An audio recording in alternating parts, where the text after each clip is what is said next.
Haystack. My name is Jonathan. This is Jessica with Price Christ Pearls. Pearls. There we go. Hi, it's Jessica. Um, Probably nobody will see it live except for maybe Christian Zybar, but hopefully people will see it on the rerun. Today we're talking about Joseph in Egypt and all these parallels that we see with Christ and the second coming. Yeah, and so it was so funny because the other day was it Saturday or what day was that? Friday that I was on Jared's channel on Christian Mhm. Homestead, and I saw you commenting, and I couldn't really keep up with the chats that they were coming in because I was talking too much. But I saw you commenting, and when you were like, "Oh, hey, I like that. I like that topic. I want to talk about that," I was like, Yeah, so I'm so excited that you want to talk about it. yeah. And we tried doing this earlier with a Zoom call for about an hour trying to get it figured out. Yeah. So now we're doing this live on the phone instead. Hey, whatever works.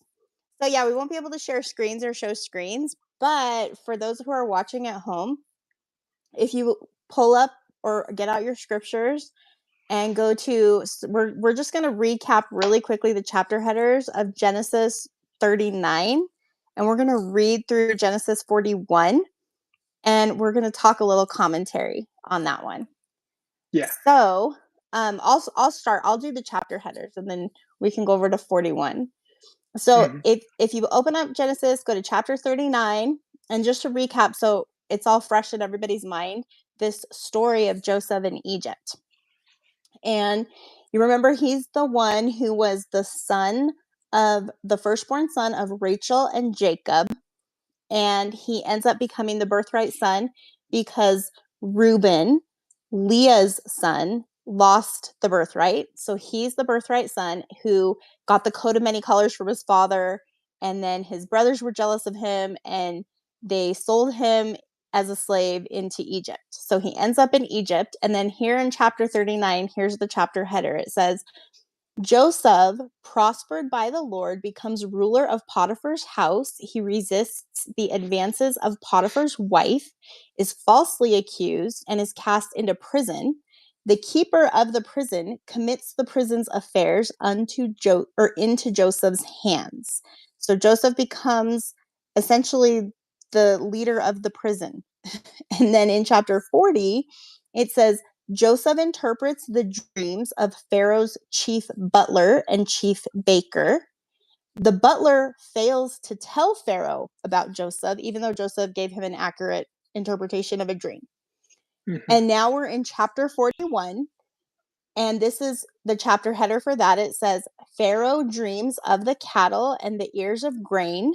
Joseph interprets the dreams as 7 years of plenty and 7 of famine. He proposes a grain storage program. Pharaoh makes him ruler of all Egypt. Joseph marries Asenath. He gathers grain as the sand upon the seashore. Asenath bears Manasseh and Ephraim. Joseph sells grain to Egyptians and others during the famine. That's where we're going to start. Okay, so I'll let you decide where you want to start from there. Well, it's funny because we see Joseph sharing or interpreting the dream of the baker and the butler. The thing is the butler, his dream is actually a bad omen. So in the Chester Beatty Papyrus, those recorded in about 1350, this is where they have a book of dreams and dream interpretation, where their Egyptian priests can determine, what does this mean? What does this mean? None of the things that Pharaoh dreamt about is listed in here because there was no determined interpretation for those things. But the squeezing of the grapes to Pharaoh's cup, that actually was considered a bad omen. And it's funny that he's the one that actually was freed. And when you think about it, the baker, the bread, the body, this is also a foreshadowing of Christ, the destruction of the bread or the baker. But then it's the blood, Like the atonement. broken bread. Yeah, and it's the blood, the wine. You know, it's pressed, and exalts. It's the Spirit, a foreshadowing of Christ and the atonement, a foreshadowing of all of that. It's just beautiful. So does everybody remember what the baker and the butler story is? Do you want to give them a really quick little brief on that?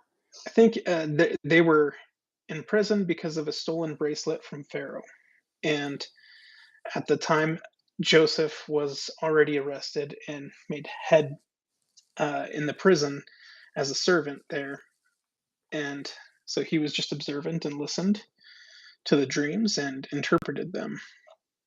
And Mm-hmm. then he tells the butler, "Hey, remember me. Tell Pharaoh about my gift." But he doesn't for some time. He's just like, "Forget that." Like he's just Well, relieved he's to be out of out. there and he's like, I'm out.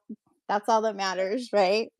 Kind And of the reminds chief me of like butler, when Jesus healed the guys and then they like some of them like they all go off but only one of them comes back. yeah, It's like I and the did you a favor but you don't care. and the chief butler position, like the cupbearer, that is such a trusted position. It is a super trusted position. Um, but anyways, let's So I have something to add to this. So in verse 10 it says and in the vine were three branches. Do you want to talk a little bit about three branches? Do you know what that's talking about? the 3 days. Well, in There's this, three it's branches three. in the vine in chapter 40, Genesis chapter 40. So like think about the three branches being um there's the original house of Israel, then there's like the Gentiles who were scattered that come in the latter days and the lost tribes. Mm, There's the three branches and I have a whole bunch of stuff on this. I talked a little bit about this in my videos that were on the allegory of the olive tree. There's three branches. Like these three branches are also mentioned in the book of Revelation. And so we're talking about like a representation of like all the three branches, the sister branches that like end up getting grafted back into the tree. So hmm. there's a little tidbit on that. It also makes me think of like the three times we hear planted uh, in in the Old Testament is God planted Eden for Adam, and then Noah planted a vineyard, and then we hear Abraham planted in a shell tree. So Mm-hmm. this particular Hebrew word of planted is only used those three times. And it's funny because it's almost like it's planting the covenant within the people and that posterity. Mm-hmm. And I So just think it's Joseph unique that it Joseph has a lot carries to on do there. with the vine too. Like his patriarchal blessing talks about, him being the vine and like the branches the vine roots growing over the walls because he's the one who's responsible for gathering those three branches. And in the interpretation of the dream in chapter 40, it says the three branches are 3 days. And then think about those four key appearances of Jesus Christ. Like if you go back to your Doctrines of the Gospel Student Manual, lesson 36, there's Adamon, which, there's different opinions about that. I did like a whole video about that too, where we just read through all this commentary and the majority of the opinions are that it's like the key holders, but then there's some where it's like a great sacrament meeting. And then Bruce R. McConkie has commentary that kind of like marries all of that together by Mhm. saying it could be a series of meetings. But then the main key appearances of Jesus are first to the New Jerusalem, then to the Old Jerusalem, then to the rest of the world. And at each 3 points, so think of the 3 branches, he's gathering his people into this covenant. And so there's like the 3 branches, there's the 3 visits, and then, his appearance to the whole world. So there's kind of like this 3-part, I guess you could say, to like maybe the gathering of Israel to precede the second coming. And remember how, you probably heard the one saying on, I don't even know, somebody posted it on YouTube a while ago, but basically the idea that the only thing that needs to happen before the second coming is the gathering of Israel, but this is split up into parts, right? Like this is a process, not Yeah. like an event, although it culminates in an event. It's from Elder Treadway of the 70s, I Yes, think, that speaking one. at a state conference. And that's true, right? But think about what goes into that. And then here's a little more detail about how there's like these three branches that need to be grafted back into the mother tree. That And makes me. there's and I somebody just said, I always wondered if the entire play that we are a part of, it's just one giant chiasmus, the middle Yeah. being the meridian of time with Jesus. If you compare the major people and events, they seem to mirror. And I agree with that. I think that's really cool. And it's funny too, because like when you go to the 3-act play analogy, I always love that one. Because Hmm. I always feel like that. I'm like, I feel like I'm doing this improv and like I don't remember anything, but I kind of am like picking up on like what you're putting down and I'm like trying to follow along with the story. That's how it feels sometimes when I'm reading my scriptures and I'm like Hmm. stuff like this where I'm like I feel like I'm supposed to know this and like at some point like I knew the whole story, but it's like now I don't know what happened before and it's like I'm trying to understand not just where I'm at but like what's to come. And it feels that way sometimes trying to piece together all these little links in scriptures like three branches. Notice he also goes down in the dream and he talks about three baskets, Hmm. like the three baskets. And so it makes me think of like those three branches and this gathering of Israel concept. And then you think about Joseph in Egypt. And this is the cool thing that I was talking about the other day over on Jared's channel was Joseph has this responsibility to to gather the house of Israel. And then he does a work that essentially saves them, both temporally and ultimately spiritually. And the spiritual part, I feel like, comes in when you see the exchange between him and Judah, where they have this like Hmm. ritual embrace. And Joseph, he's like, don't worry, I forgive you for selling me into Egypt because look at what it did for me. Look at what it did for us. It's how the Lord worked. He worked Yeah. through this. And so he's like this type of Christ because he condescends and it ultimately saves the house of Israel. And that's what Christ does, but on the ultimate level. And so I always loved that story. Like that one in that like scene in Jubilees. I talked about this in my marriage motif series on the video that I did of Joseph, but in the Apocrypha in Jubilees, it's chapter 43, 16 to 18. And it says, but they, Judah and his brothers, knew him, Joseph, not because Joseph had a veiled identity. So they go, when they go to like get the wheat during this, I think it was the second year of the famine at this point, they don't recognize Joseph and he recognizes them and he sees that he has this little brother Benjamin and he like wants to get to know his little brother. And they tell him about how, you know, Benjamin's mom died and he can't leave Benjamin there. And so there was like a scheme that Joseph puts together to kind of make it so that Benjamin would have to stay there. But then Judah's like, no, please, you don't get it. My father, he'll be so upset if this kid does not come home because his other son died, his wife died. This Hmm. is all he has of these two people that he loved. Like, you cannot take this kid. And so then Joseph and Judah end up having this moment where Joseph reveals his identity. And I always think about the temple and like that veil kind of scene at the end, you know, when you're about to like pass through the veil. And this is what it reminds me of. So he says, but they, Judah and his brothers, knew him, Joseph not. And they began to weep. And he said unto them, weep not over me, but hasten and bring my father to me. And ye see that it is my mouth that speaketh, and the eyes of my brother Benjamin see. For behold, this is the second year of the famine, and there are still 5 years without harvest or fruit of trees or plowing. Come down quickly, ye and your household, so that ye perish not through the famine, and do not be grieved for your possessions. For the Lord sent me before you to set things in order that many people might live.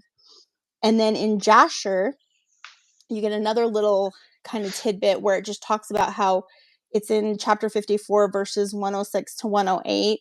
And it just says how Jacob's sons told him like everything that had happened. And then Jacob's like, well, yeah, I'm going to go down to Egypt to see my son Joseph and his kids.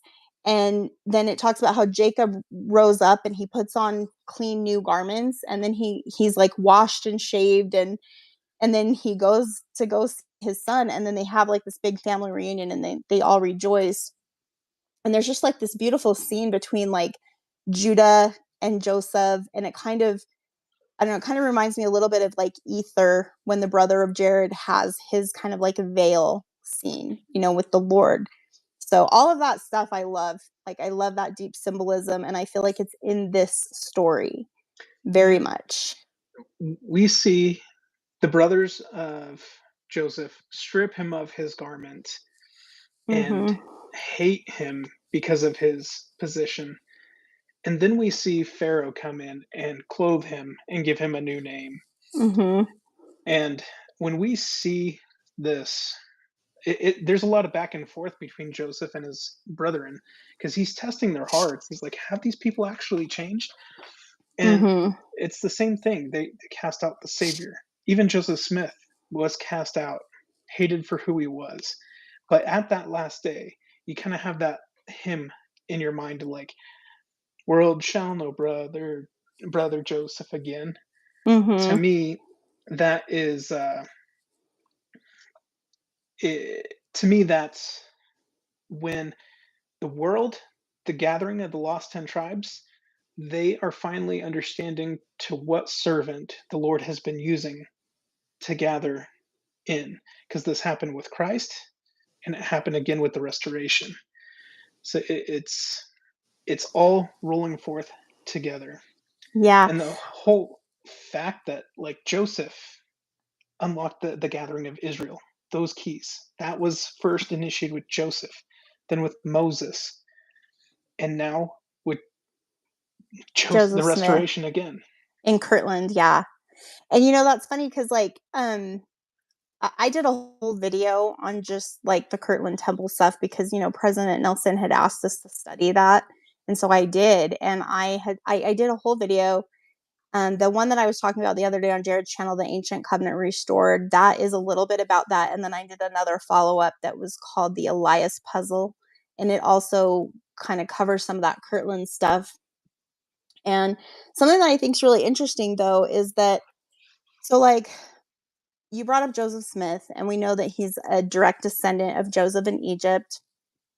And we understand.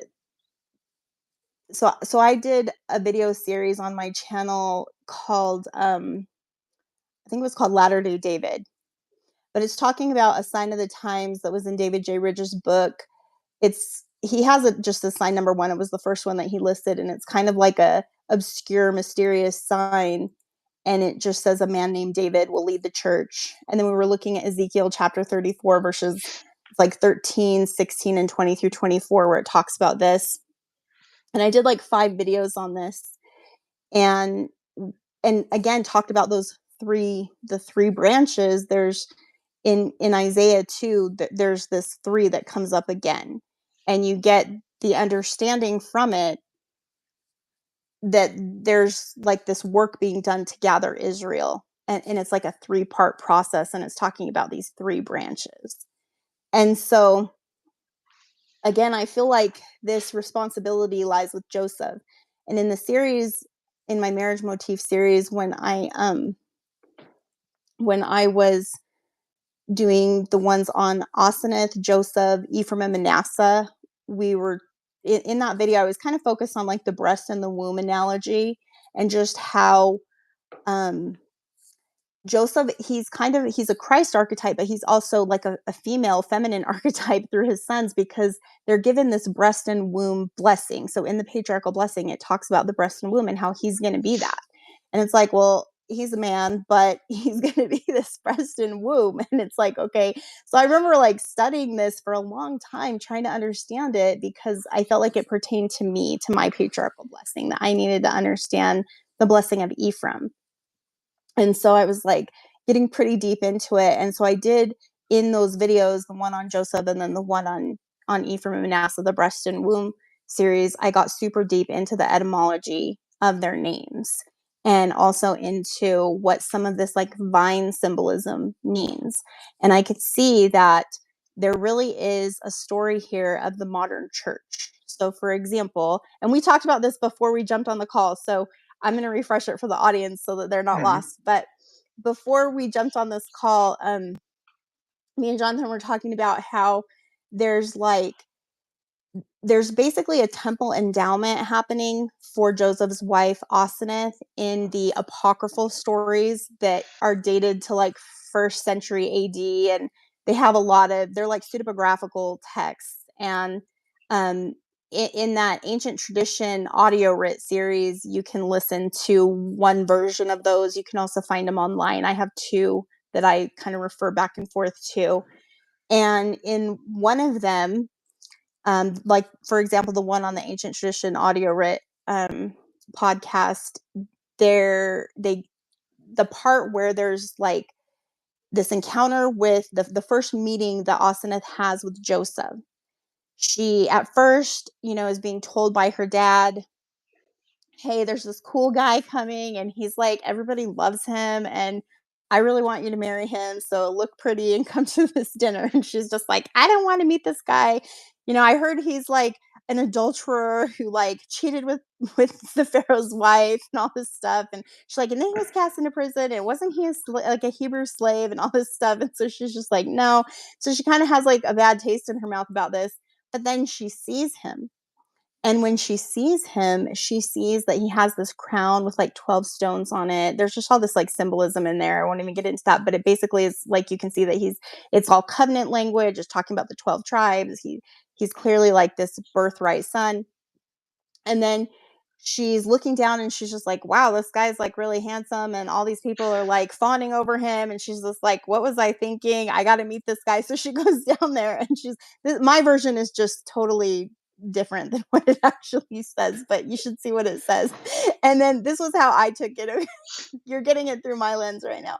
So then she goes down there and her dad's like, hey, they have like this customary, like, go greet him with a kiss. So she goes to greet him with a kiss and he's like, halt. And he like stops her. He's like, I can't do that. And then, so it's like clearly whatever the rumors were about him, they're just not true. Okay. He won't even give her a greeting kiss. So this guy, he's not the adulterer that he was rumored to be. So then she's just kind of like taken aback by this. There's all this like marriage motif stuff going on. They're eating foods that really tie in with like the marriage feast, and also the 7 harvest foods like pomegranates, wine, grapes, olive oil, like all these different foods that are like from the harvest, like the 7 harvest species, like the fertility species. And then anyway, after this, she basically is like, crap, I like really suck at this and I need to redo everything that just happened right now. So she goes and she repents. And he didn't want to have anything to do with her because she like worships all these Egyptian gods. And he's just like, no, I have to marry in the covenant. And so she's just like so heartbroken over this. And she goes and she repents and she tries to she recognizes in Joseph, this was my interpretation too of it. She recognizes in him that there's something different, and she recognizes that it's his God, that he has the true God. And she can see it in his countenance. And it reminds me a little bit of Alma when he talks about, is his image in your countenance? And it seems that it was in Joseph's countenance. And that's what she recognized, was that image of Jesus Christ. And so she prays to Joseph's God and she repents and she wears like sackcloth and ashes for like the 8 days that Joseph's gone before he's going to come back to their house. And in that time, there's like an endowment that happens. And it basically, she's anointed with honey. There's just all this endowment symbolism, honeycomb. It made me think of like Utah and just the whole concept of Zion being in the New Jerusalem in America. There's another myth about her that when she was a baby, she was found on the altar of the temple with a big eagle standing over her. And in one of my videos, I had talked about this too, how if you look at like North America, it's like kind of like the shape of an eagle. Like when you look at Canada and Mexico connected to like the 50 main states. And, we know that in the center of that is like the New Jerusalem. And so it just kind of had me thinking about how this North and South America, this whole continent is the inheritance for Joseph's posterity, his and Asenath's posterity. And then I could see that symbolism in the myth that was about Asenath. So even though nobody really watched that video, that one was my favorite story because I felt like it applies to us who are of pioneer ancestry. If you're of Ephraim or Manasseh, the tribe of Joseph, then it's a story that maybe is worth spending a little time on. So yeah, I love it. I think it applies to us. It absolutely does apply to us because this is what a lot of people don't understand is America is to Potiphar, as the covenant people is to Joseph. Um, Mm-hmm. I mean, not Potiphar, sorry, Pharaoh. Pharaoh Pharaoh. means great house. America, which goes back to the Italian Amerigo Vespucci, Heinrich in German, a bunch of different forms of it, but it means house ruler or work ruler. So it's more than just the great house, but it's Mm-hmm. the great house over all the other houses, the great Mm-hmm. sovereign.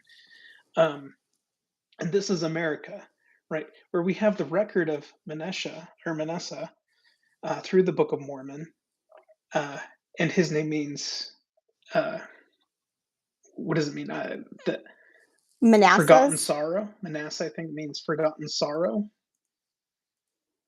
I or have. Lord has forgotten. So it has something to do with memory. And this is what we have our Native American First Nation people here saying, we're still here. Remember us, remember us, remember us. We're still here. And Mm-hmm. then you have uh, Ephraim, which is not just a role, but yeah, there is some lineage there. Joseph was a pure Ephraimite, but the role of Ephraim is what Joseph's role was in gathering in. And so So we use the record, and it's a full Joseph gathering in period. yeah, And just and as Egypt, The Nephites are both. They're both Ephraim and Manasseh because you had Ishmael's family yeah, and you had Lehi's family. So both Ephraim and Manasseh came with the Nephites. And Manasseh, I did have a slide on Manasseh in my breast and womb archetype one, and also one on um, Ephraim, and then also on Joseph. And if you want to go through all of those names, I can, but it's in my video too. If you guys want to watch that, it's the breast and the womb video, hmm and it talks all about their names and what they mean, and then how Ephraim is connected to the idea of double fruitfulness, and yeah, Manasseh's name is actually it's even more than just forgetfulness. So Manasseh's name, it comes from a verb nashah, to forget, but it also can mean to carry, and it describes an upward motion, to and it can mean over, to lift up, it can mean to bear or carry, or to take away. And so it's all of those things. It's forget, it's for lift up, and for carry, or like bear a burden. hmm And so it if you think about Ephraim and Manasseh and Joseph's blessing, is that not all the things that are in Joseph's story? And Ephraim, his name has to do with the fullness of the Gentiles. And what that really means, it's a concept, and it's also like something that has to come into fruition. It's a prophecy. That is what has to happen for the house of Israel to be gathered, for the gathering of Israel to be complete. And it's part of Ephraim and Joseph's blessings, like Ephraim, Manasseh, and Joseph, like their patriarchal blessings. You get all of this from that. And so, yeah, Joseph, his name is very interesting because like the root verb Yasaf or Yasef, I'm really bad at Hebrew, sorry. It yeah, means to add, to increase, or to do again. And I think the to do again part was the thing that stood out to me when I started digging into this, because restoration. the restoration, exactly, it's to do again. And so you see Joseph Smith, he was likened by President Nelson to Joseph in Egypt in that Exodus repeated speech that he gave at BYU that got published in the Ensign because it had so much doctrine in it. And then Joseph Smith So if he's like the Joseph in Egypt, then you see Brigham Young, he comes in and he's like Moses, and President Nelson likened Brigham Young to Moses, and he led Israel on, like modern Israel, on an exodus out west. And they really Joseph and Brigham both did, because they started all the way in New York and they ended up in Salt Lake. So you see them going east to west, and this has all kinds of like Garden of Eden temple symbolism, the east wind, the sun rising in the east, like all of that stuff is connected to the concept of the Exodus. And think about the order that things are happening. They're happening in a reverse order than they were in the Old Testament. So it is like a Yeah. chiasm. Whoever said that? LDS Yeah. Sam? It So is like a chiasm.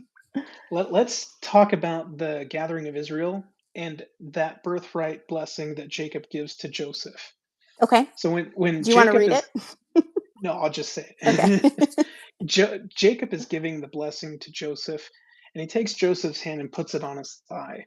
I always thought, I'm like, creeper old man, No. but I got older, you know?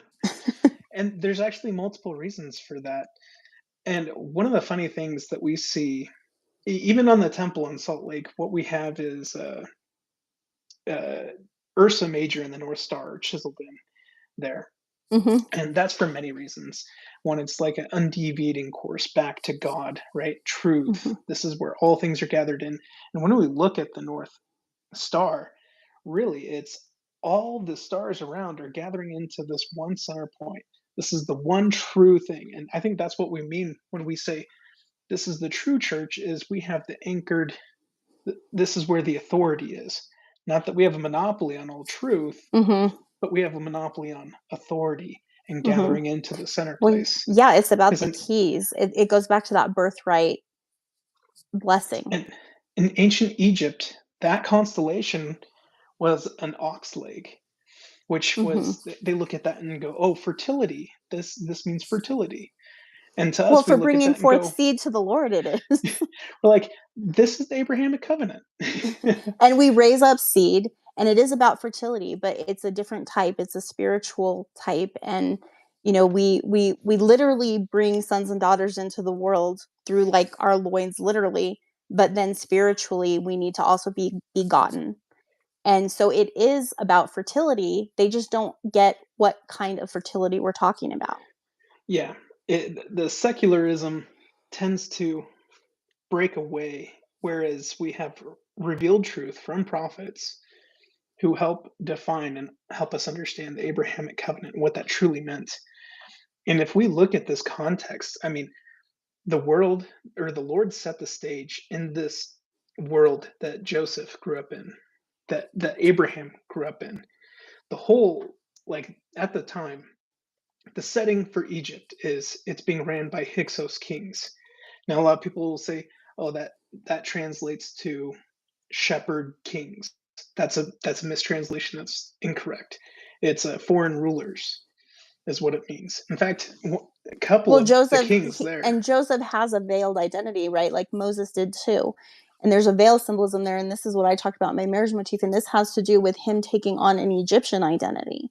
And that's what was happening there with his brothers, with Judah, is he's unveiling his identity before them and revealing who he truly is. And I think there's just a million different like stories in that symbol, including the ultimate unveiling, which is the unveiling of Jesus Christ at the second coming.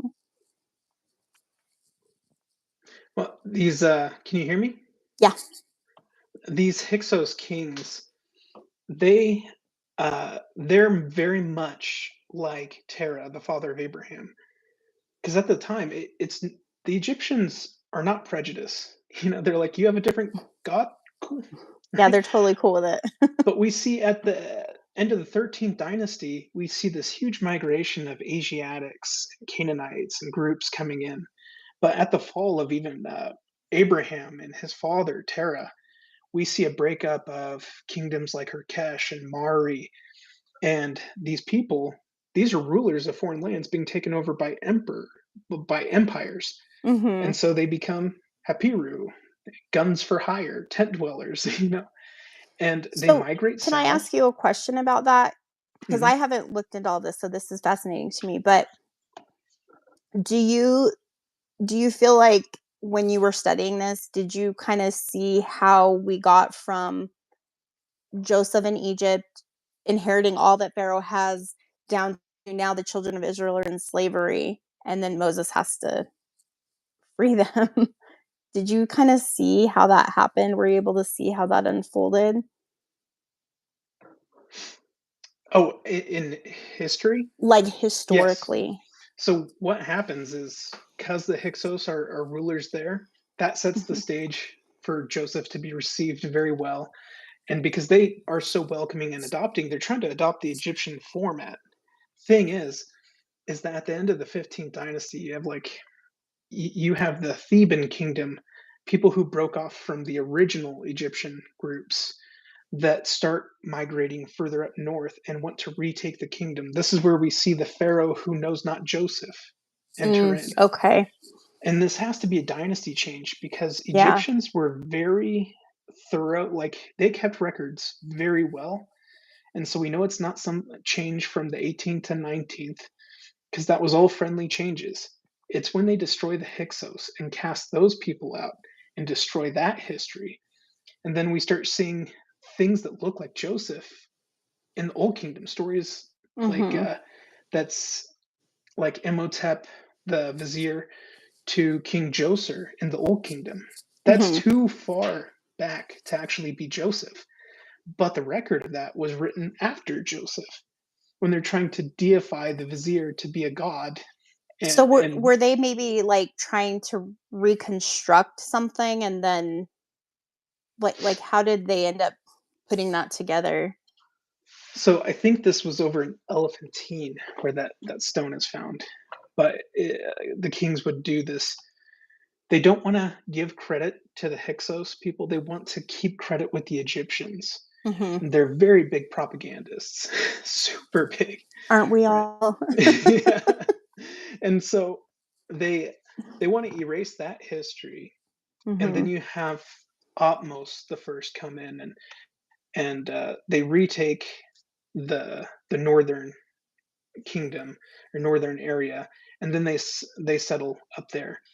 And then we have, the King Tut, Akhenaten, then King Tut. Mhm. This is where we start to see the scene set for Moses. Okay. Um, we see King Ai come in, who is a high priest to Tutankhamun. Doesn't it kind of suck that like cuz I get the feeling that Nephi and Lehi had access to this history. It seems like The they brass had plates, it. yeah. Yes. But it sucks that we don't because I feel like there's like these black holes in history in terms of like the biblical kind of like God's dealings with his people history. And I noticed this a lot.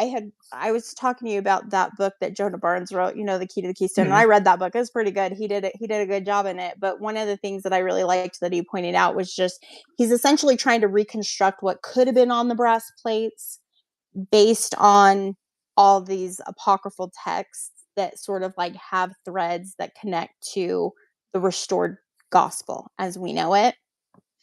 And I love that kind of stuff. Like we talked about Don Bradley's book too.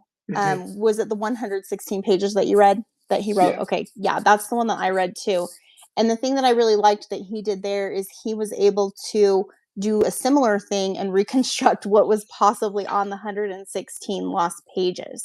And some of that brass plates history actually seems like it was on the 116 pages. Yeah.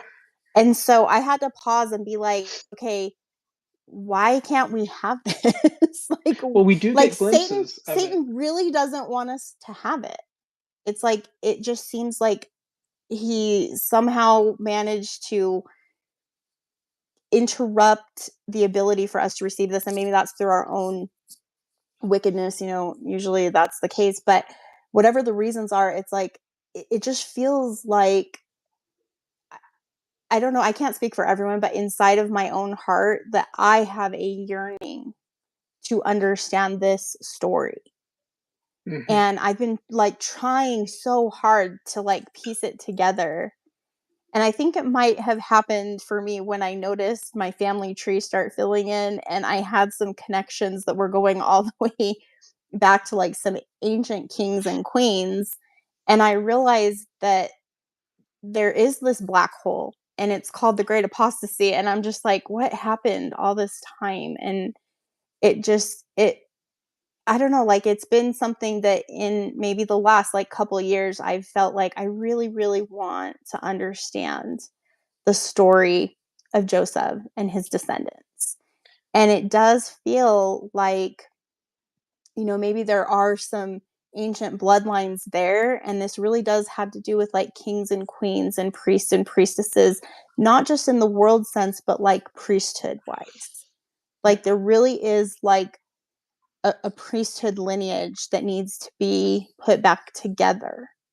And it made the temple and like the genealogy work that I do take on new meaning for me, because I realized that I'm trying to piece this together, not just scripturally, but like with our spiritual DNA. What we do see in First Nephi chapter 5, Lehi's reviewing the brass plates. This is where he discovers he's a descendant from Joseph. Mhm. And then you see that even reflect in how he names his kids after that. Jacob I and know Joseph. Jacob and Joseph. I love that. And then we also get glimpses of things that are still in the brass plates by talking about promises. We hear about Joseph, another Joseph that will come forth, right? Hmm. Joseph, son of Joseph, Yes. a Yes. deliverer like Moses. And Hmm. so we do get some glimpses. What I find fascinating is that those brass plates that told us genealogy, that's scripture. Likewise, we can look at our own genealogy and see it as a record of and a witness of how the Lord has preserved us for this day. It's our own personal scripture or genealogy, like Genesis, a huge genealogy, all purposeful. I mean, that's how I feel about the pretty much everything we have in the church, like the entire church record at this point, like the history of the church, the Doctrine and Covenants, obviously, all of these like records from my ancestors. 'Cause I have a lot of pioneer ancestry on my mom's side, and we have connections through my family and my husband's family to Joseph Smith's family. And like my husband, he's a descendant of he was through one of they have a common ancestor. It was like Joseph Smith Sr.'s side of the family in England. There was a common ancestor there for my husband's side of the family, but then he's also connected through like a bunch of plural marriages, and so am I.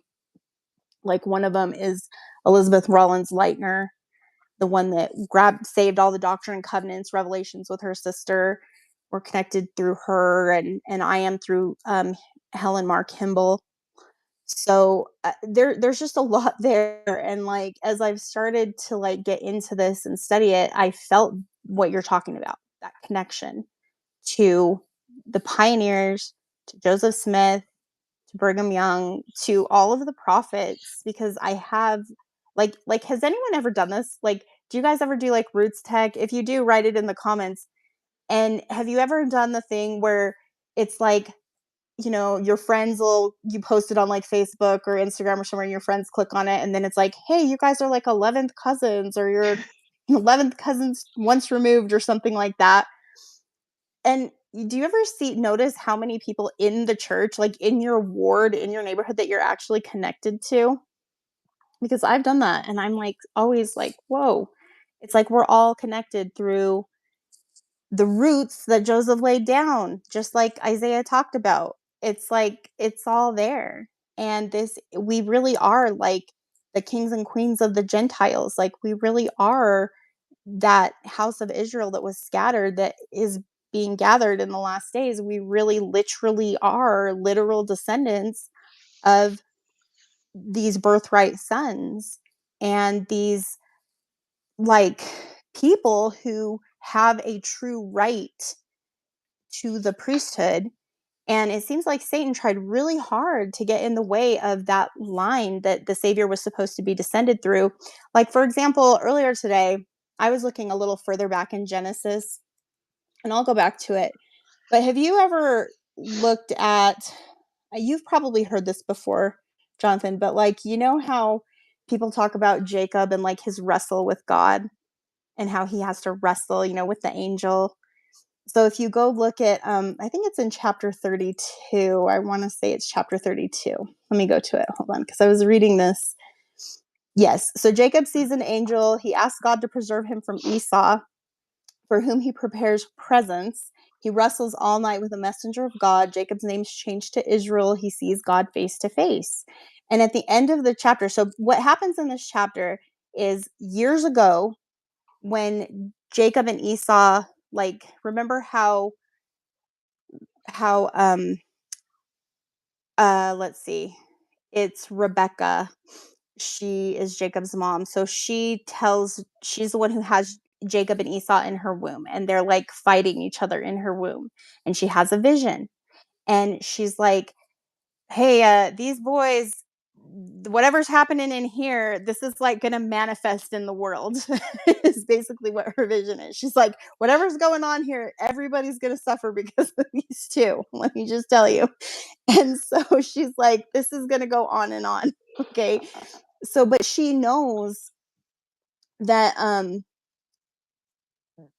Esau's born and Jacob's grabbing his heel, right? That's what it says in the scriptures when they're born. So Esau comes out first, but Rebecca knows that Jacob is the birthright son. She knows because of what the Lord told her. Well, it's so funny. I laughed about this when I was teaching this little tidbit in my marriage motif. But you know how, like, at the end of Isaac's life, it's like, well, Isaac's like, he's like, Esau, go get me some of that good venison. I got to have my last meal. He's like, I need some good venison. And so Esau's like, okay, Dad, I'll go get you some meat. So he like goes off hunting. And then Rebecca, she talks to Jacob and she's like, look, son, your dad, he's like going to give Esau this birthright, even though he really doesn't deserve it. And I know that you're supposed to have it because the Lord revealed it to me. She's like, so here's what we're going to do. You're going to put on this furry coat because your brother's kind of hairy, and you're going to go in there and give your dad this meat that I'm going to make for him. And you just pretend to be him and you give this blessing. This is literally what it says in the Bible. So then he goes and he like gets the blessing, right? And then Esau comes back and he's all mad because Jacob got this blessing that he was like, that was supposed to be mine. And the blessing comes with the land, like the double portion of land and like the responsibility. And Jacob's just like, look, dude, you don't want this. Like, trust me, you don't want this. And remember, Esau had already like sold his birthright to Jacob, but I guess he didn't think that it was like legit because apparently for some reason he still thought he was going to get it. And Jacob's like, no, remember, you sold that to me. And he's like, no, I was just hungry. And he's like, no, you did. And so there was like this whole conflict, right? So Jacob ends up having to flee. And for years, he's separated from his brother. Well, in that time, Jacob's dad, Isaac, he's like, look, Jacob, and Isaac could have revoked that blessing. This is important to note. He could have revoked it. He had the sealing power. He could have been like, no, it needs to go to Esau. But he understood that it needed to go with Jacob. And they point this out in like the Institute manual. So anyway, Jacob, before he leaves, his dad's like, reminding him, don't marry Canaanite women, like marry somebody who's in the covenant. So Jacob goes to find someone who's in the covenant, and like his dad had like arranged this marriage or told him to go find somebody just like how his father had arranged a marriage for him with Rebecca. And similar to like Rebecca, who had the whole story at the well, Jacob finds Rachel at a well. And then he ends up marrying her after a big old to-do because Laban, Rachel's dad, he comes along and he's like, no, sorry, I like having you work for me for free, so I'm just gonna keep you here for another 7 years. You can't have this one until Yeah. after you marry the other one. And he cites a law that's in their land where he's like, I can't give you the second daughter until you marry the first. So there's like this whole thing where he ends up with both of these girls, right? So what happens there is he's not quite tricked 7 years before getting Rachel. It's they just um, married the other one first, and then it was like a week later. No, But it he was the still had next to day. It was the the next next day. So day. this All is right. actually And then it what was seven changed the years Hebrew. after. So Yeah. according to the Jewish tradition, according to what I studied for the marriage motif, it was actually because of what happened with Jacob. This is legend, okay? So it's like, I don't know how true it is, but this is the legend, is that the reason that they started doing the unveiling of the bride in the bridal chamber before the ceremony took place was because of what happened to Jacob. So what happened to Jacob is that he goes and the bride's veiled and he marries her, and then he goes into the bridal chamber and he actually like does the deed, and then after that she's unveiled and he's like, what the heck? And he's like, yeah. And so he goes to Laban and he's like, you you gave me the wrong girl, right? And he's like, He had a no, no, lot of no. faith, I guess. Yeah, he's like, no, no, no, I'm going to give you this one first. And so anyway, that's what happened. And so in the Hebrew wedding tradition, it ended up changing according to legend. Like the myth is because of this situation. And so that after going forward, they would do the unveiling before this just to make sure that he was getting what he contracted for.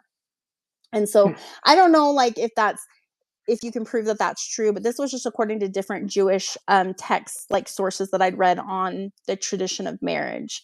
And that was Mhm. like the legend was that the reason that they did it was because of this. So it was really like a scheme. It was a scheme. 'Cause she was And older. yes, but the reason that I bring this up is because if you look at Jacob, so you think about all these things that he goes through, and he has some wrongs done to him by his brother. He has a little bit of enmity with his brother from the beginning that maybe he needs to repent of. He goes off away from his homeland to get away from his brother who's trying to kill him at that point. And his dad tells him he should do that. Like, he's like, you guys need some space. He's like, go away and save your family, save yourself and your future. So he does. And he goes and he finds Rachel. He marries her. He ends up, with Rachel and Leah and their maid servants, and he's married to all four of these girls, and he has all the house of Israel through these four women. And what's interesting is that even though Laban interfered with the original plan, because Jacob, he felt prompted to marry Rachel.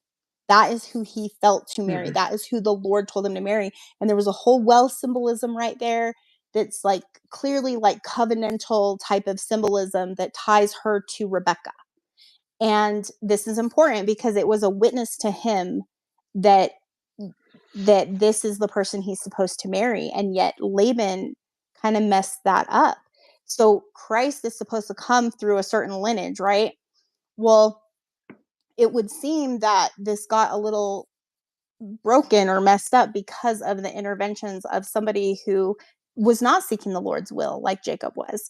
But Jacob still ends up marrying Leah, and then he marries Rachel, and then what ends up happening is Reuben commits adultery, and he with one of Jacob's wives, with one of the maid servants, I think it was Bilhah, and later, he loses the birthright, and then it goes to the next firstborn son, which is Joseph, who's Rachel's son, and that's the way that it was meant to be had Laban not intervened or interfered, right? And Mhm. so it's like somehow it ends up going back to where it should have been if like these other things didn't transpire. And that's what I think is so interesting. But the reason I bring this up is because Esau and Jacob have this beef with one another for a long time.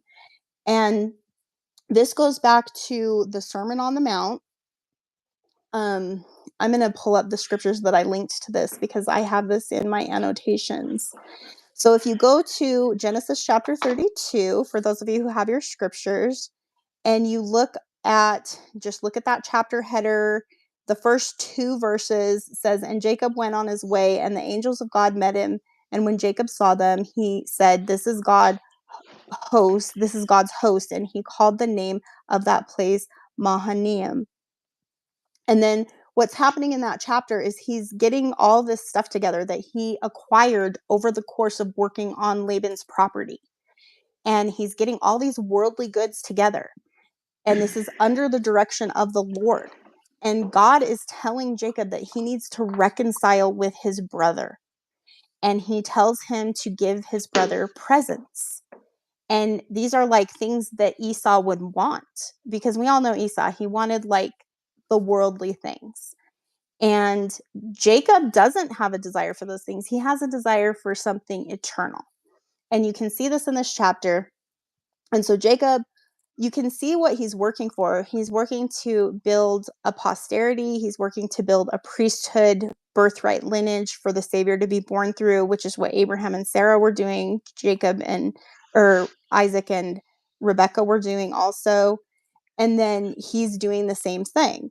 And so he follows what the Lord wants him to do, and he humbles himself, and he's like, I got to get back to my homeland, and I've got to go reconcile with my brother. Laban actually tries to stop him again, and Laban follows him, and there's this like whole thing that happens where like an angel gives Laban a dream, and he's like, no, you need to let Jacob go.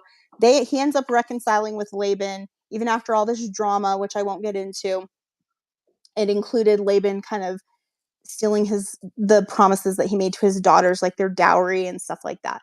And then Jacob, in this chapter, he's getting all these presents together to give to Esau, and he goes and he gives them to Esau, and Esau accepts it, and they reconcile.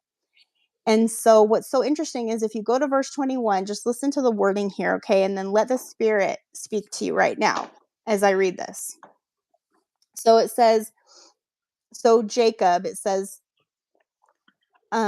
so went the present over before him, and himself lodged that night in the company. So he gives Esau this present. And then it says, and he, Jacob, rose up that night and took his 2 wives and his 2 women servants and his 11 sons and passed over the ford Jabbok. And he took them and sent them over the brook and sent over that he had. So he's sending his family over the brook. They're able to cross over now and move on because of this reconciliation that he makes with Laban. Then in the next verse, and this is where we get into the wrestle that Jacob has, it says, and Jacob was left alone, and there wrestled a man with him until the breaking of the day. And when he saw that he prevailed not against him, he touched the hollow of his thigh. And the hollow of Jacob's thigh was out of joint as he wrestled with him. And he said, let me go, for the day breaketh. And he said, I will not let thee go, except thou bless me. So Jacob's like, no way. Like, I'm not leaving here without a blessing. And he said unto him, what is thy name? And he said, Jacob. And he said, thy name shall be called no more Jacob, but Israel. For as a prince hast thou power with God and with men, and hast prevailed. And Jacob asked him and said, tell me, I pray thee, thy name. And he said, wherefore is it that thou dost ask after my name? And he blessed him there. And Jacob called the name of the place Peniel. For I have seen God face to face, and my life is preserved. And as he passed over Penuel, the sun rose upon him, and he halted upon his thigh. Therefore the children of Israel eat not of the sinew which shrank, which is upon the hollow of the thigh, unto this day, because he touched the hollow of Jacob's thigh in the sinew that shrank. And this is something that President Nelson mentioned in that Let God Prevail talk that he gave. He talked about this specific story and what happened here. And the reason that I'm bringing this up is because I want you to notice how when this happens, it's after Jacob reconciles with Laban, who did him wrong, reconciles with Esau, who did him wrong.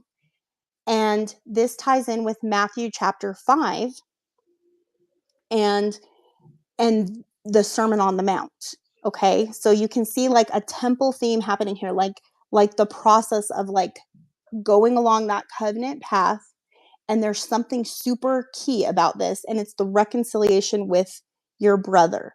So if you look at Matthew, it's chapter 5, and I believe it is verse 21.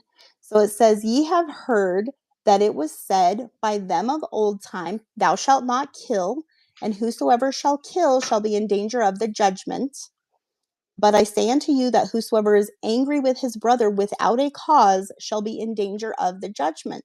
And whosoever shall say to his brother, Raka, shall be in danger of the council. But whosoever shall say, thou fool, shall be in danger of hellfire. Therefore, if thou bring thy gift to the altar, and there rememberest that thy brother hath aught against thee, leave there thy gift. And this is what Jacob did. He gave Esau a gift, presents, before the altar, and go thy way. First be reconciled to thy brother, and then come and offer thy gift. And he says, agree with thine adversary quickly whilst thou art in the way with him. So while you're in the way with your adversary, this is a wrestle with your adversary, lest at any time the adversary deliver thee to the judge, and the judge deliver thee to the officer, and thou be cast into prison. Verily I say unto thee, thou shalt by no means come out thence till thou hast paid the uttermost farthing. So now go back to the Old Testament and go look at, everybody go to your scriptures and go to Genesis. I believe it is chapter 30. I'm going to go there really quick and just make sure. And it is verse 8. So now we've seen Jacob's wrestle. And guess who had a wrestle before Jacob did? It was Rachel. Okay. So if you look at Genesis chapter 30, verse 8, it says, and Rachel said, with great wrestlings have I wrestled with my sister, and I have prevailed.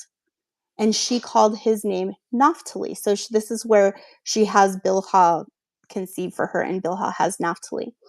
Now, then it goes into Leah's story. Leah is another example of somebody who prevails in her circumstances, which suck, by the way. She just has such a frustrating ordeal here on earth, and she prevails too. And then if you skip down to Rachel, the reason I'm focusing on Rachel is because this is the birthright line, and this is for Ephraim and Manasseh. And Rachel's is kind of like our story. Leah's is going to be Judah and that other side of the story. But for ours, go down to verse 22. It says, and God remembered Rachel, and God hearkened to her and opened her womb, and she conceived and bare a son, and said, God hath taken away my reproach. And she called his name Joseph, and said, the Lord shall add to me another son. So this is where we get that idea of to add from Joseph's name. And who does she add? She adds Benjamin. And out of Joseph and Benjamin come 14 total souls, because there's Joseph, there's Benjamin, and then Joseph's two sons, and then the other sons were Benjamin's. And out of these all end up becoming the posterity of Rachel, 14 souls. And so it's the double. So think about Jacob, and I said this in my marriage motif series, but basically Jacob works for 7 years, then another 7 years, which is the number 14. It's double. And then he gets through his birthright lineage, or through the birthright lineage, the marriage that he should have had, that first marriage that he was seeking with Rachel, he gets 14 souls, 2 sons and 12 grandsons. And so this is an important thing, because there's a biblical concept happening here, which is that double fruitfulness. It's that double portion. It goes into the fullness of the Gentiles and what that really means. And there's a reconciliation that happens between Rachel and Leah before Rachel is blessed. And then there's a reconciliation that happens between Esau and Jacob before Jacob becomes Israel, and God prevails. And this is important, because this is the path of the disciple. This is the wrestle with God. Now, if you go back up to verse 8 in chapter 30, I have some annotations in mine. I wish I could show you, but I'm just going to read it. If you guys go to Bible Hub and you look at Bible Hub, first of all, look at the footnote on the word with. It's footnote A in verse 8. It says, Hebrew, the wrestlings of God have I wrestled with my sister. So it's saying the Hebrew would translate as the wrestlings of God have I wrestled with my sister. So we're talking about 2 wrestlings. We're talking about a wrestle in mortality, a struggle that she's having with her sister, a conflict, some opposition, some trial, and then also a wrestling with God. And she has a struggle with God over this. And you see that in the beginning of the chapter when she's telling Jacob, she's complaining to him. She's like, give me children or else I die. And he's like, hey, this is not me. You got to take it up with God. And that's what she does. She takes it up with God, and she wrestles with God. And that's what Jacob has to do too. He has to wrestle with his brother and wrestle with the angel. And he And just like Rachel, it's like, I am not giving up until I get a blessing. Like, I refuse to give up. And that's what she does, and that's what Jacob does too.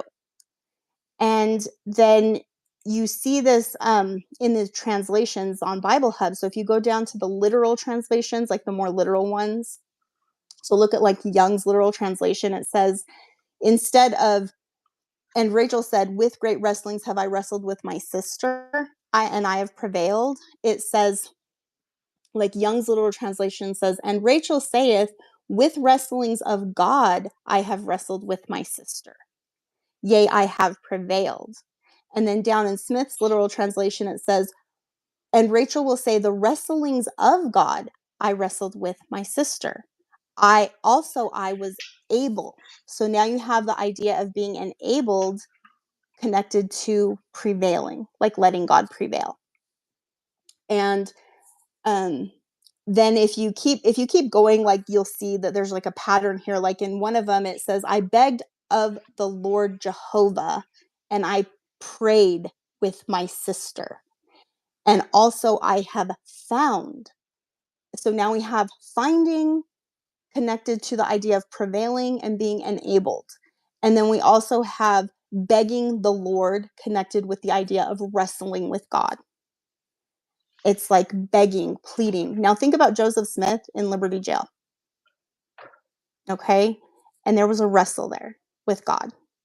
Think about like Enos when he goes to pray and he wrestles with God.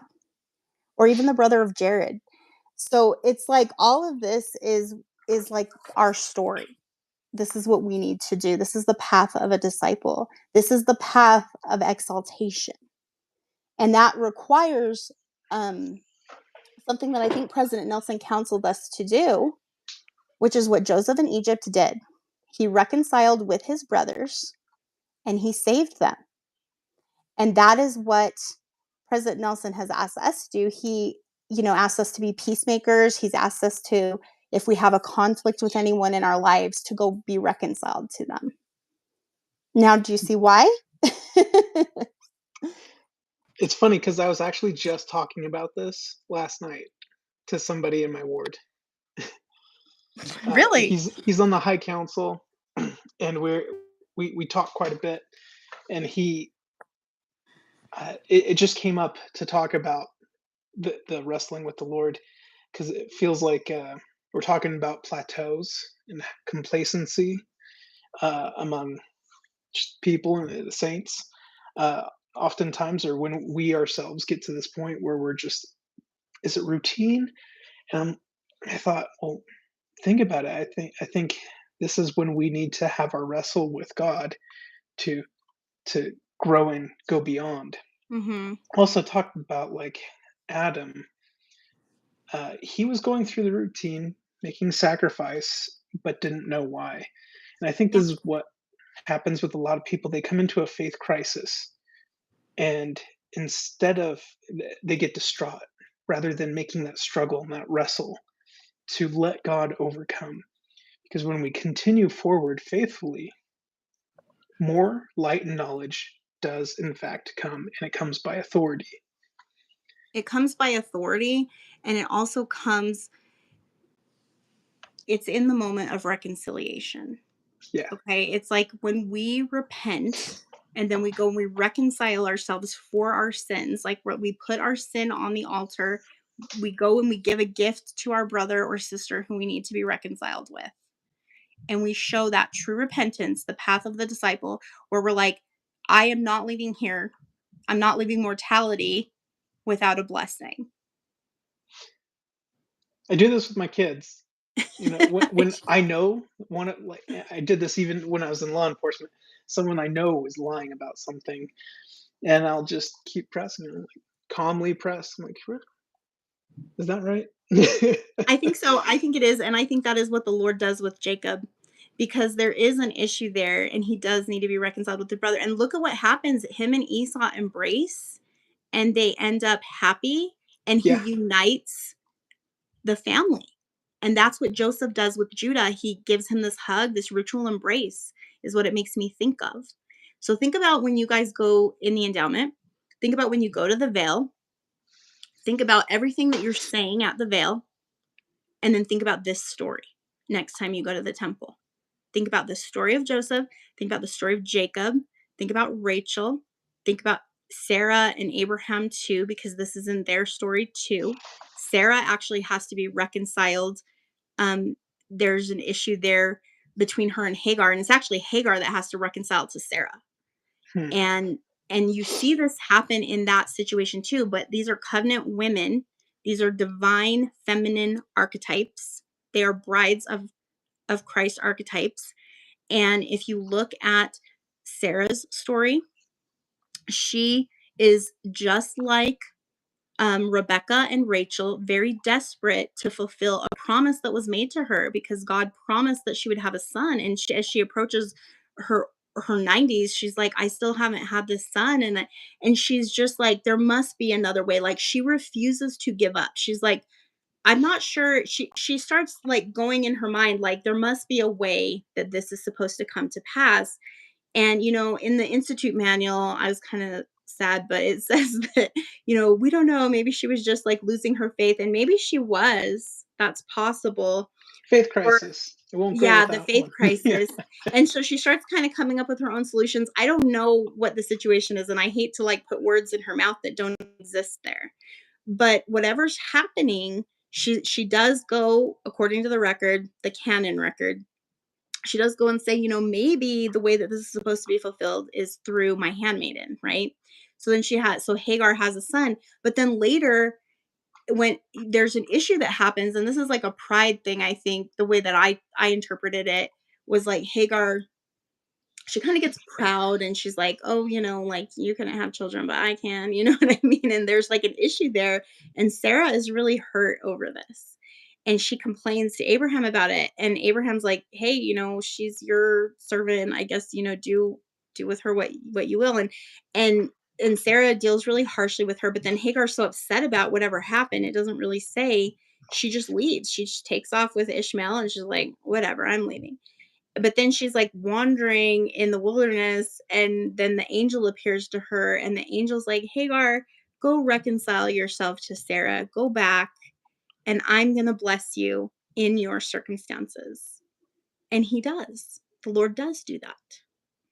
And it's just so interesting because it's like all of these people who are connected to Abraham, Isaac, and Jacob, and Joseph, there's like, I mean, this is literally the family of God. And it goes back to that ancient covenant restored.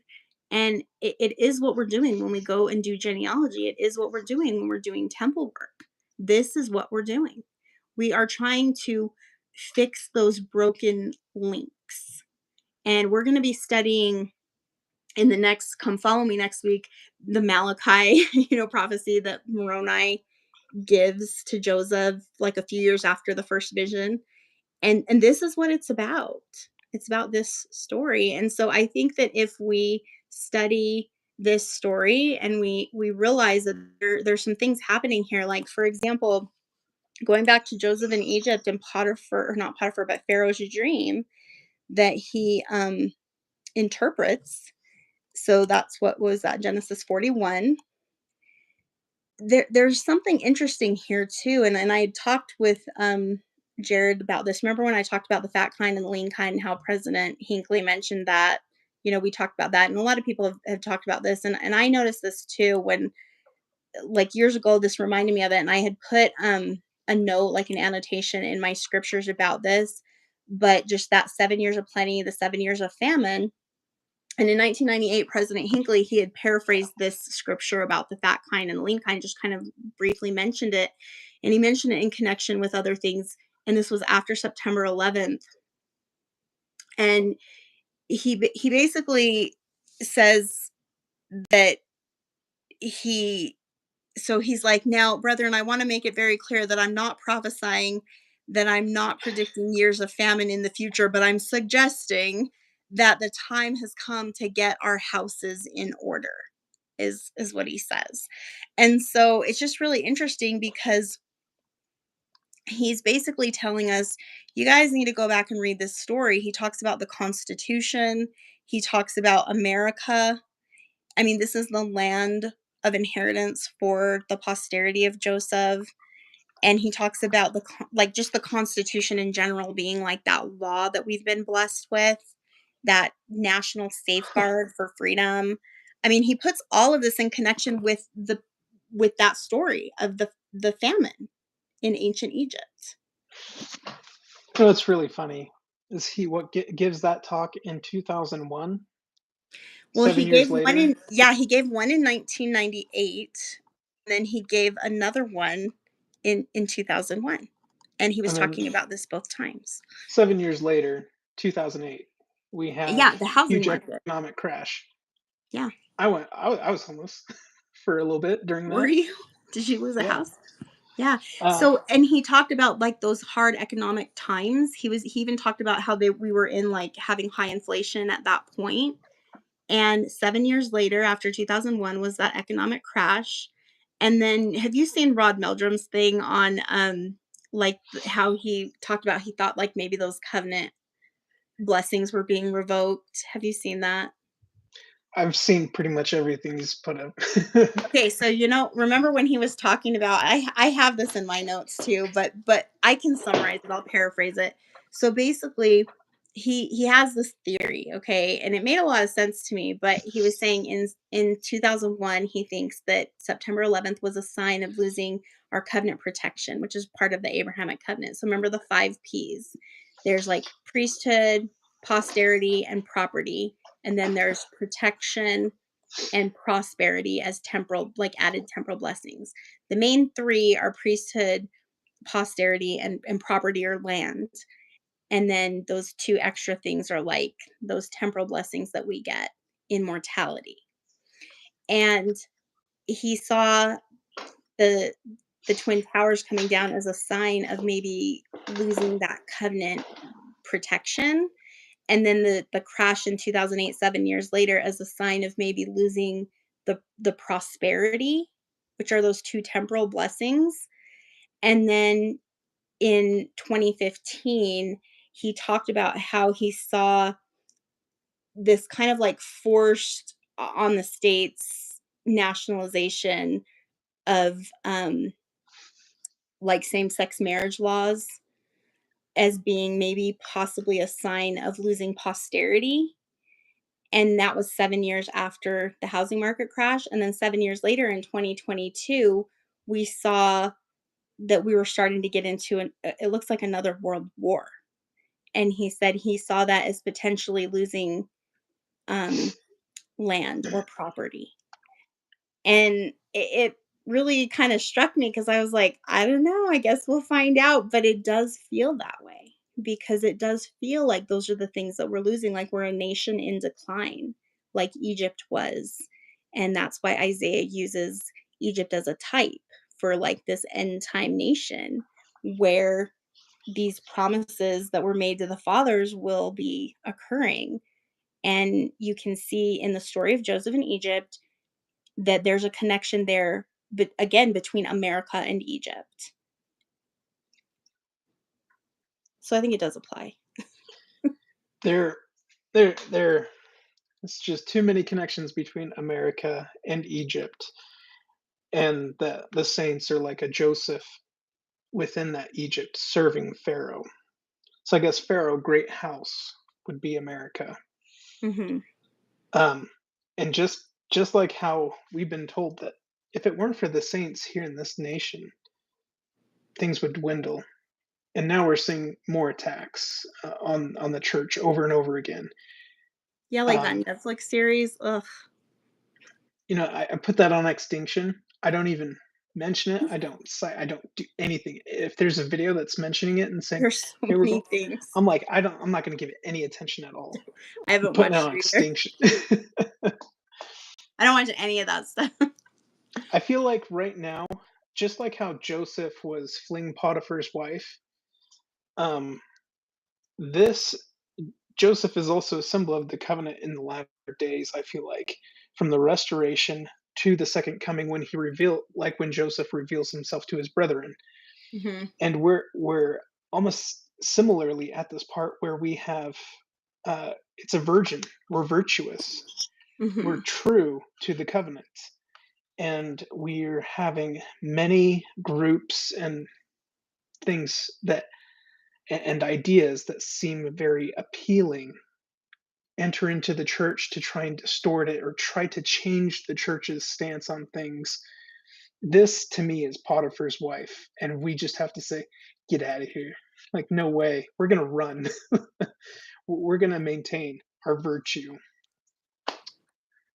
Yeah, I So think that is what we're supposed to do, and I think when we're being told to, like, come out of Babylon, rise up, don't sell our birthright, that is, I think, what we're supposed to be doing. we need to be faithful and serve the great house, right? Mhm, and until the time comes when the Lord sees fit that we be called upon. Again, it wasn't in Joseph's timing. He's like, "Come on, I've been faithful, guys. Come on, what is going on here?" And mhm, I've gone through many difficulties where I I'm like I feel like I did everything I could, and everything bad, possibly bad, happened. But then I saw the Lord provide an avenue, and I'm like, "Oh wow, I'm staying afloat. I'm better than afloat now. Things are yeah, going well." I did not see that happening. That was not my plan. yeah, And by worldly standards, everything should be falling apart, but things are going very fruitfully. And, and I look to Joseph a lot with these types of things because I know the time is mhm. coming when things will be lifted, the veil will be lifted, and those that have gathered, when we gather all in, they've gone through a testing, the Lord will reveal who his servants are.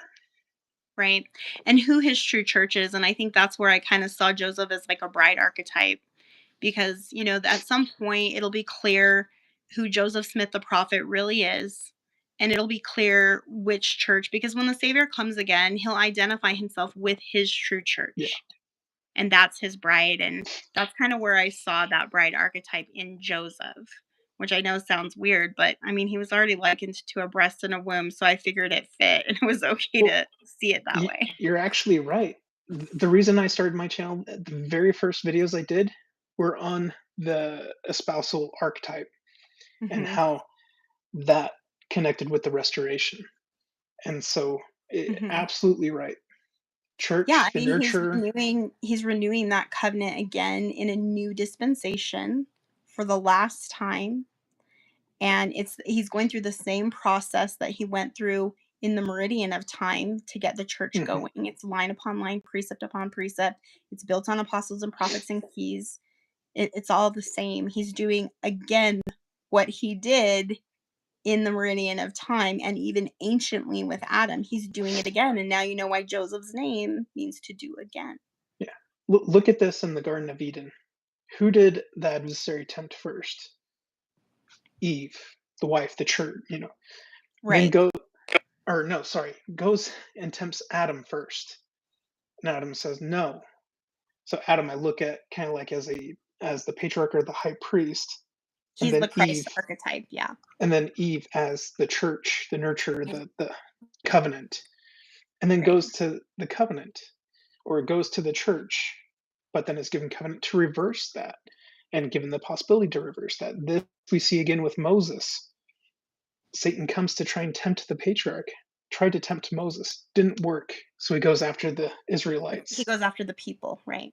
Happens with Jesus, tempted, doesn't work, so he goes after the people. Mhm. Apostasy. It's not going to fly this time.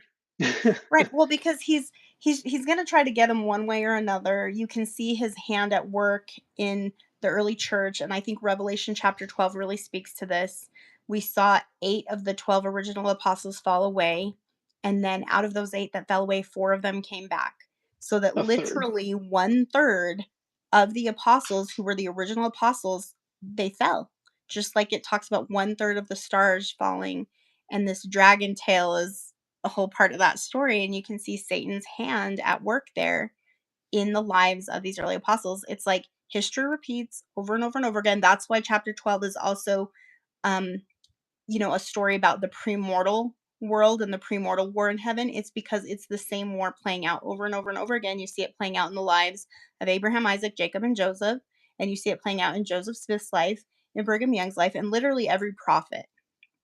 And if you guys ever read like the prophets like bios and like their biographies, you'll always find one of these stories in there Mhm. because they all go through a test. They all have a time in their life where they have to be tested the way that Abraham was tested. We all So, need to be our individual Abrahams and be well, faithful and we enduring. all have one, right? Like think about Yeah. your own personal journey. Do you not have a way that you can connect and identify with these people? I think we all do. It's the story of mortality. It's, it's like the 42, number 42 in the book of Revelation. It symbolizes your mortal trial, the great mortal trial, which is just mortality. It's the second estate. It's the second act of the 3-act play. That's what we're in. And it's the mortal trial that we all have to go through, and we have the some form of those same experiences. And if we do the right thing in those experiences, we'll get on to the next. If we don't, then we're kind of like set back a little bit, and then we got to go through it again until we get it right. And you see that happen in these stories. Like Jacob struggled with Esau at first, and so did Rachel and Leah struggle with each other at first. And this was through no fault of their own. I mean, their father is the one who created that circumstance that they were in, which was a very difficult circumstance that they had very little control over. And so, through no fault of their own, they were in a struggle. It's the great mortal trial. And we all have it. We all are going to have a situation through our family, through our circumstances, where we are going to struggle like they struggled, and we got to do what they did. So we've got to wrestle with our struggle, our trial, wrestle in it, and wrestle with God. Take it to God and wrestle.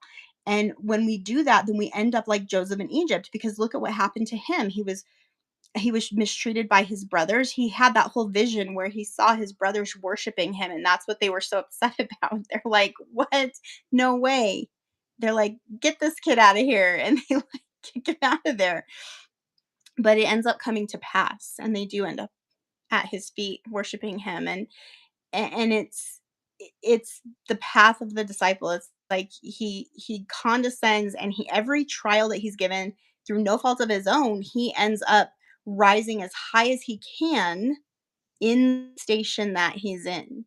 And then once he perfectly achieves the outcome that the Lord has in mind for him, then there's another trial that he's presented with, and then he's got to go through that until in the very end, he ends up in a situation where he can save the whole house of Israel and his entire nation.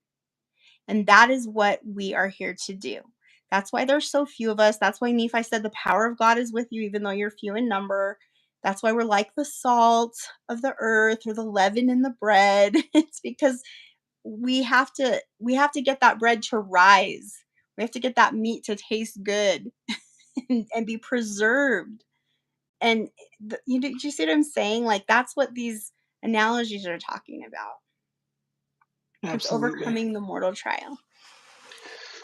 Whew. All right. That's how we I prepare the world for the second coming. oh man, I love ancient Egypt. The I love the Old Testament. The everything, it's not a mistake that they say all the world gathered to Egypt. Obviously it wasn't all the world, but in these latter days it it really is. They're gathering to the covenant. It's the 10 lost tribes being discovered and revealing who It's the city who of is preserving them. refuge that Yeah. Asenath's name represents. Yeah. All right. Well, that was a good one. I love those deep conversations. We should do it again sometime on the rest of the story because there's really Yeah. so much more there. Like the wheat and the tares, like all that stuff, that's all in there too. Oh man, I got there's a thing on the 10 lost tribes that I've tried sharing, and it's not a mistake where Joseph Smith goes through the papyri and shows the four sons of Horus as the four cardinal directions, because that is just gets repurposed to be the lion, the man, the bull, and the eagle that the Israelites use. which represent the gathering of Israel. In fact, It ancient you Jews know what else it used represents? I have a whole Osiris. so in my allegory of the olive trees video, I actually talked about this and I connected to Don Bradley's book, The Three Branches, and those four the four insignia from the four camps, the original camps of Israel, and the beast that John sees in heaven, which is a beast that Joseph Smith says these are real creatures, these are real beasts in heaven, but they are the insignia on the four camps of Israel. And this is in John's dream. So like when John the revelator, he goes up into heaven and he sees that beast and it's got the face of the man, the ox, the four insignia, and it represents those four tribes, which also represents those four cardinal directions, which represents mortality, the trial of mortality. And what it spoke to me is the same thing that if you look at Abraham chapters like 1 through 3 in the Pearl of Great Price, it's that idea that the house of Israel was foreordained. This was always the plan. This isn't a backup plan. Christ was always going to be the way and the people was always going to be these people. They Hmm. were going to do the mission of Jesus Christ. They were going to do the work of Abraham, Isaac, Jacob, Adam, and Eve. Like they were going to become saviors on Mount Zion. And they would be the leaven and the bread and the salt of the earth. And that's how the Lord will save his creations, his work, his people, his children. And it spoke to me in that way because I was just like, yeah. And then was able to connect it to like the seven lamps, the he ends up he sees like 3 12s, three groups of 12, which represented those three branches again. And I'll do a video on it on my channel. I'll put one together really soon. I started working on it the other day because I'm trying to do more Book of Revelation with through the temple drama, like the lens of the temple drama. I'm trying Yeah. to do a series of that because people have been asking me for like months to do that, and I just barely started working on it. So I started putting that video together, but it incorporates what you just said. Those four camps of Israel, the four insignia, and then connecting it to the vision in heaven that John saw. Yeah. Because even in the ancient coffin texts, the what we don't think about this very often, but Jacob and Joseph were both mummified, right? Joseph would have been considered an Egyptian high priest, but he wasn't, right?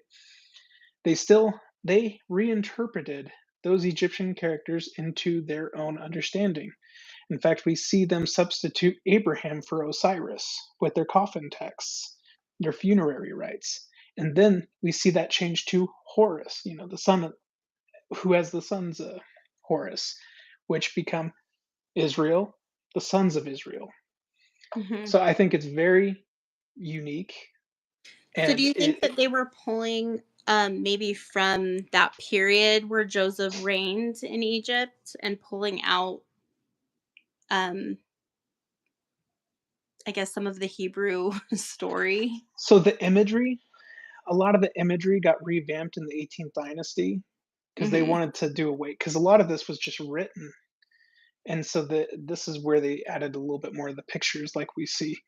Um, that didn't come till the 18th dynasty, but we have to understand that that we're taught that Egypt was founded and the first pharaoh there made things after the pattern of righteousness, but he lacked the authority. Right, he didn't have the priesthood. And So, I gather that just even from like the Noah story mhm. and just when that first part of Noah's family breaks away and they try to do a replica of what they know, but without that authority, without those keys. So Abraham was a restoration, and Israel is a restoration. Joseph and Moses, all restoration. Right, and so is Lehi, and we see this in the keys of dispensation. So these are the keys of Elias is the to start a new dispensation and to get the house organized, to get that discipline of the gospel going. And then, of course, we have Elijah who comes in. And Joseph Smith gave a really good analogy. He basically was like, Elias is like, get all the bricks in the gate, stack them up, and then Elijah's like, come in and cement them. Or if you want to use the chain link analogy, it's like, here's all the little chain links, put them all together. And then, Elijah's like, okay, heat them up, seal them together, make it so they never break apart. Yeah. Sealed. Yeah. All right. Well, Okay. we've gone on pretty long. It was great to finally do this. It took us a while to get it organized, but hope you all got something. Please like, share, subscribe to her channel, my channel, everybody. So mine is Christ Pearls on YouTube. And I'll try to do a video about the thing that we were just talking about. All right. Well, take care, everybody. Okay, see y'all. Bye. That was fun.